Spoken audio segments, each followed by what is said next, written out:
D'ailleurs, je connais une seule personne au monde qui a toujours dit que Ouattara était voltaïque ou burkinabé.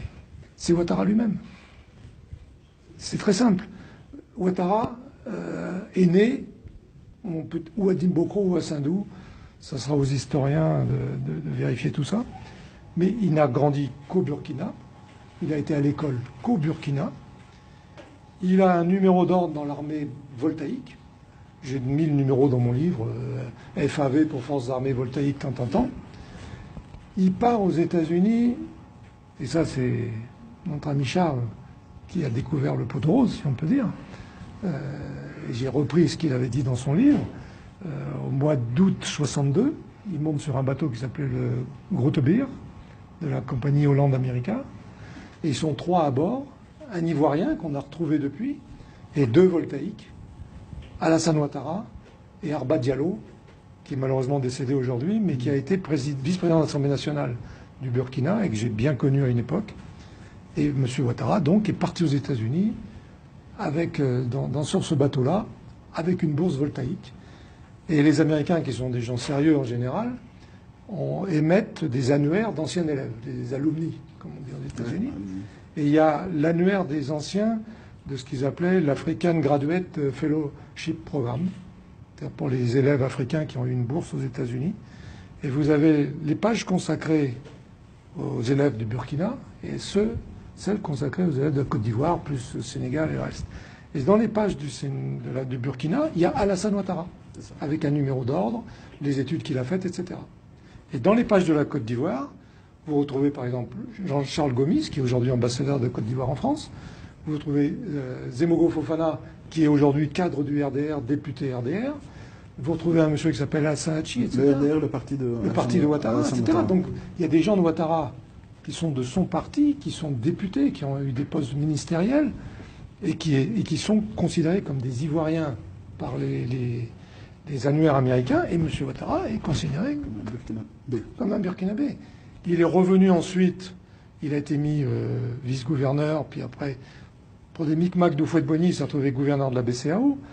Mais il venait à Abidjan. En 1984, il est peu connu. Il achète un immeuble dans Abidjan. Il va chez un notaire. Il signe l'acte de vente de l'immeuble. Et dans l'acte de vente, il y a marqué M. Ouattara, conseiller spécial du gouverneur de la BCEAO, nationalité, voltaïque, numéro de passeport, tant. Il était à Abidjan, il achète un immeuble. Donc c'est un monsieur, et ça je pense que ça va être le fil rouge de notre discussion, qui n'est pas un Ivoirien. Alors, simplement pour finir sur cette première partie, parce qu'on va dire oui, mais c'est de la xénophobie. Moi, je suis français, je suis ivoirien, j'ai un passeport ivoirien. Donc, M. Ouattara pourrait devenir ivoirien. On en est tout à fait d'accord. D'ailleurs, on parlait de Camporé tout à l'heure, il est en exil. Ouattara lui a donné un passeport ivoirien. Donc, M. Camporé, aujourd'hui, citoyen ivoirien. Mais le problème n'est pas là. Le problème est qu'il y a des lois sur la nationalité et il y a des lois sur l'éligibilité. M. Ouattara n'a jamais pu et ne pourra jamais respecter les règles d'éligibilité en Côte d'Ivoire.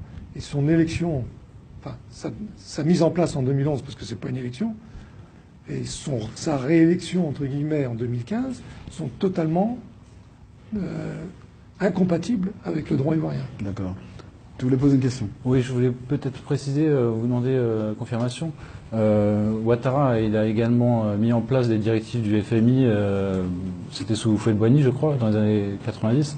Il me semble qu'il a été appelé au gouvernement, c'est ça, oui, François. Il est devenu Premier ministre pour mettre en place ce qu'il allait être après. Il y avait la dévaluation du CFA qui était en train.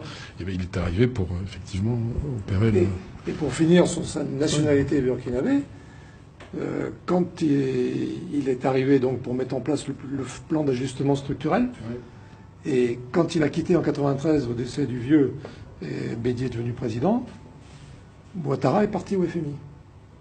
Et le FMI a fait un communiqué pour dire M. Alassane Dramane Ouattara, de nationalité burkinabé, remplace M. Zoulou, c'était le nom de famille du gars, de nationalité zambienne. Donc c'est le Fonds monétaire international lui-même qui fait un communiqué pour dire ce monsieur est burkinabé. C'est ça. Donc, voilà.